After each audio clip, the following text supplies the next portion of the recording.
बड़ा कमाल है, हम तो कुछ सच बात सुनना नहीं चाहते।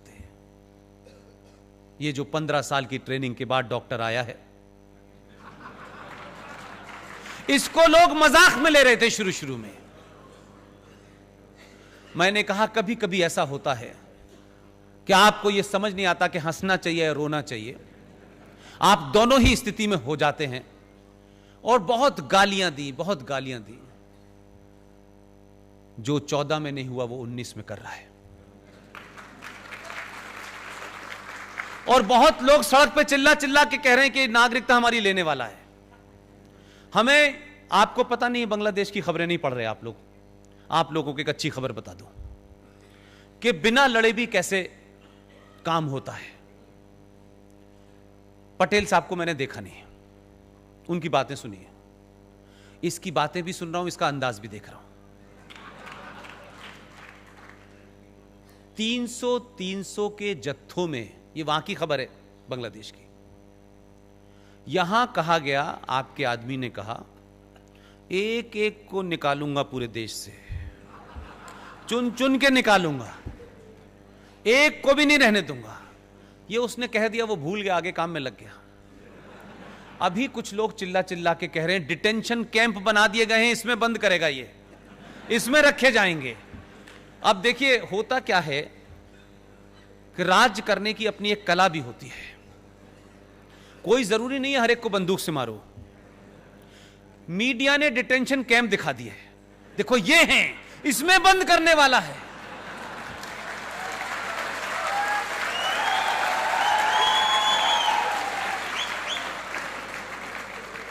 और यह भी सबको पता है कि इसके पास अभी 4.5 साल बचे हुए हैं।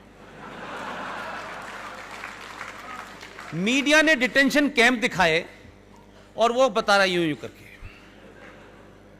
पार्लियामेंट का जो भाषण था 370 पे, उसे अगर आप लोग सीरियसली देख लेते तो लगता था कि ट्रेजरी बैंक से कहीं इधर ना चला जाए, गुलाम नबी पे ही ना 2-4 हाथ पड़ जाए कहीं, इतने गुस्से में था। और कहा कि हम ये भी लेंगे, हम पीओ को भी लेंगे, हम अक्साई चीन भी लेंगे। उसने बची ऊंची लड़ाई भी लड़ दी। ये एक बात ध्यान रखिएगा, ये भाषण उसका पार्लियामेंट में है, कहीं इलेक्शन में नहीं दे रहा है वो। पार्लियामेंट के भाषण का मतलब होता है वो पार्लियामेंट की प्रॉपर्टी है। 300 के जत्थों में पिछले 10 दिन से हमारे वो मित्र हैं, उनका नाम मत पूछिए, बड़े पद पे बैठे हुए हैं। बोले पुष्पेंद्र, अमित शाह के बयान के बाद से खुद ही बांग्लादेशी वहां जा रहे हैं कि वो बंद कर देगा हमें, हम आ गए वापस, अभी कुछ हुआ ही नहीं है। आप वहां के अखबार पढ़िए, रोज 300-400 पहुंच रहे हैं बगैर कुछ कहे, न कोई रोक, ये रोक भी नहीं पा रहे बेचारे, हामिद अंसारी रोक नहीं पा रहे उन्हें, वो जा रहे हैं वहां। तो कभी कभी आप सत्ता यानी स्टेट ऑफ आर्ट क्या चीज होती है वो भी समझना चाहिए। गलत वक्त पे इन्होंने एजिटेशन कर दिया है। ये जो एजिटेशन इन्हें अभी नहीं करना चाहिए था, इन्होंने अपनी एनर्जी खामखा जाया कर दी। अभी तो वो कह रहा है कि मैंने नागरिकता देने वाला कानून लाया हूं, अभी दे दूं सबको मैं, पहले मुझे देनी है, जिसको मैं देना चाहता हूं देना, लेने वाला तो अभी लाऊंगा।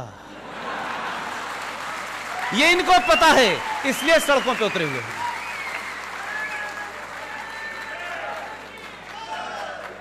इसलिए यहां से लेकर के मुंबई तक कोई फैज अहमद फैज का गाना गा रहा है, कोई भजन कीर्तन कर रहा है, कोई कह रहा है हमें भारत के संविधान पे बड़ा यकीन है, आवाज ही नहीं निकल रही।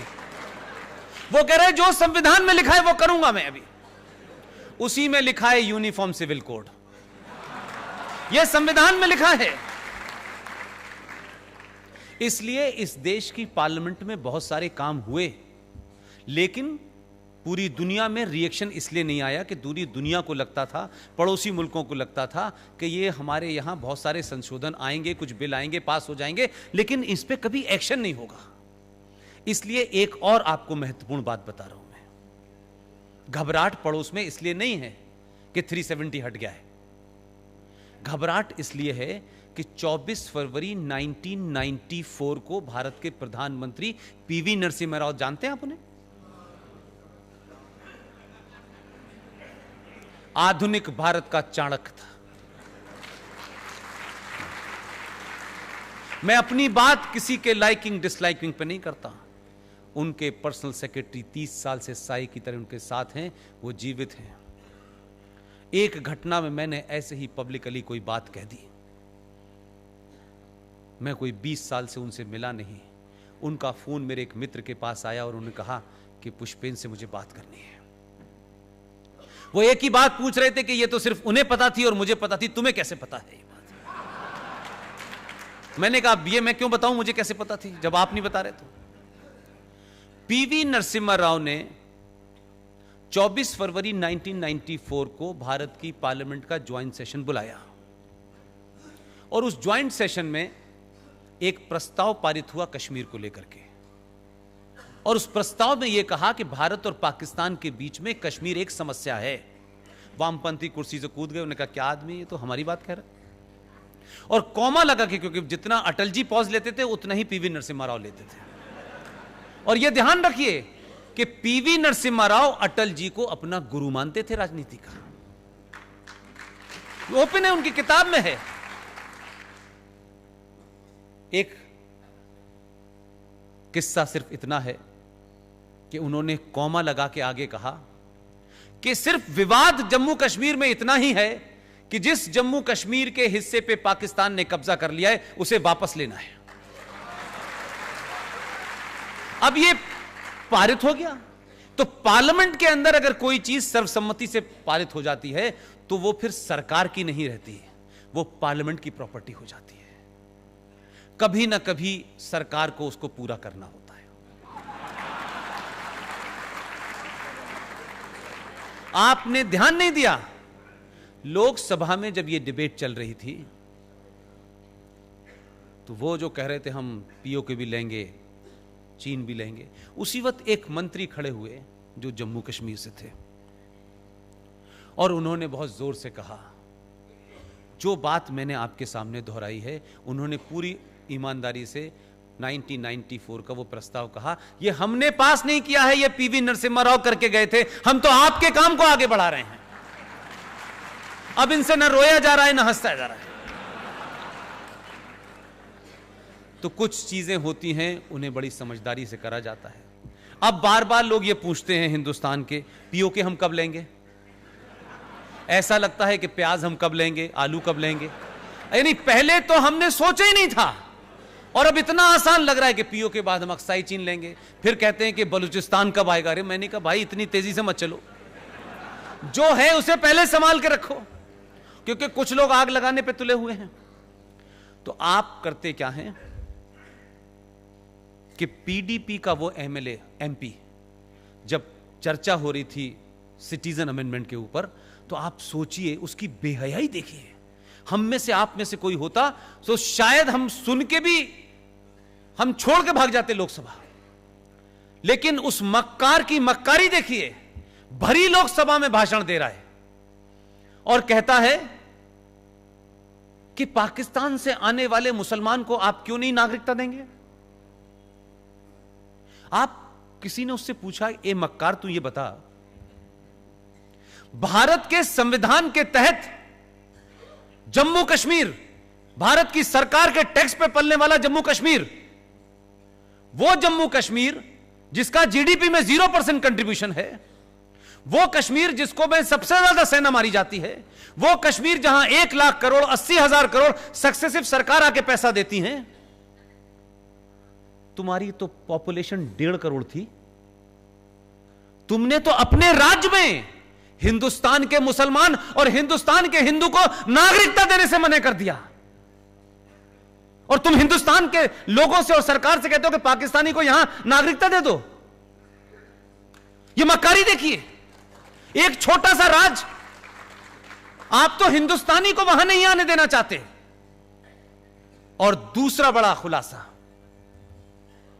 जिस आर्टिकल 35A की वजह से आप और मैं रेस्ट ऑफ द इंडिया का कोई आदमी जम्मू कश्मीर में जाके नहीं बच सकता था।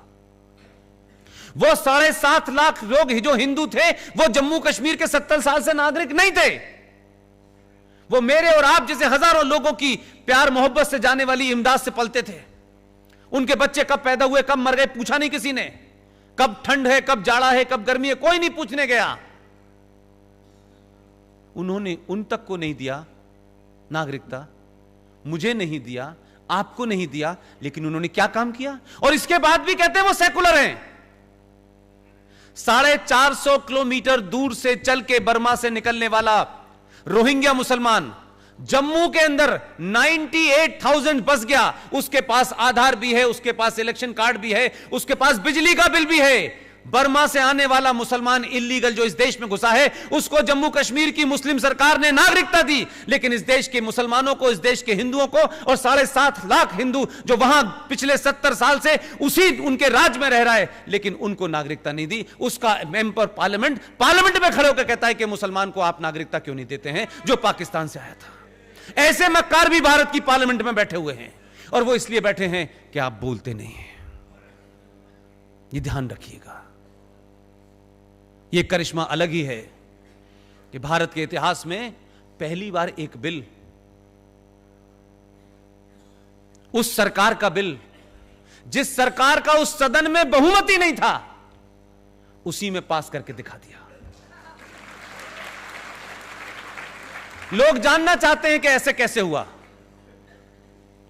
कुछ राज ही रहने दीजिए। उस राज्यसभा में बार बार यह कहा जाता था कि जब तक यहां बहुमत नहीं होगा पास नहीं होगा।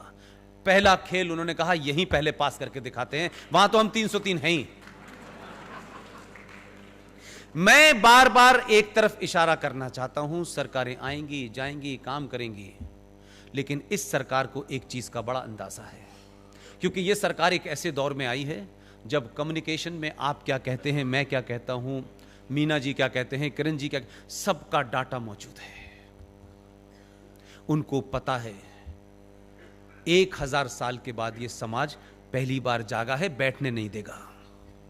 इन्होंने हमें 2019 में इस सत्ता पे इसलिए नहीं बिठाया है कि हमें सड़कें बनानी है और हवाई जहाज चलाना है। यह उनको पता है